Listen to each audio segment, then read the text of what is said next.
Hello and welcome back to another video. After watching this one, you will know how you can import and place block definitions by simply editing user text value of an object. This script relies on the one showcased in the previous video, so if you haven't yet watched that, please do it first. I am using the same Rhino file as the starting point. Here I have multiple block definitions. I have blocks 0, 1, 2, 3 and a placeholder block. Now, how this worked was that if I selected a block, went to the user text and changed the target def value to, let's say, block 02 and hit update, the block would change. Now, let's say I have a collection of 3DM files which store different blocks, and I want to use those files or that library for importing any 3DM file as a block into my model instantly. I will now open Grasshopper and show you how it's done. Here is the script. Everything you see here was explained in the previous video. But the basic idea is that I query the model objects, get their user text, and use the user text value to select the block definition and re-bake them into the model.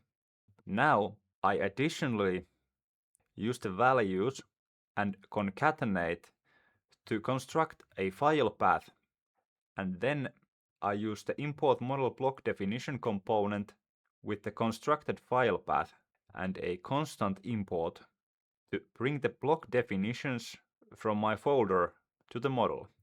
So I have two different columns like this in my block definition folder.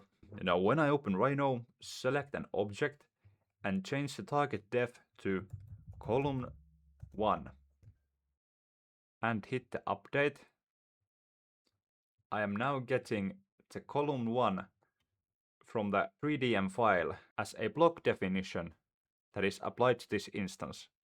On the Grasshopper side, the column 1 is now one of the file paths, and I'm getting it as a block definition. Now the warnings are for the block instances that have been defined in the 3DM file but are not in the folder. Now let's say I want to use the other column also. I write column 2, hit the update here, and column 2 also gets inserted into the model. I can again do this as a large-scale operation. Select multiple objects, edit their target definition value, hit update, and you get what you asked for. That is all for now. If you learned something, hit the like button and subscribe to the channel. I will see you in the next.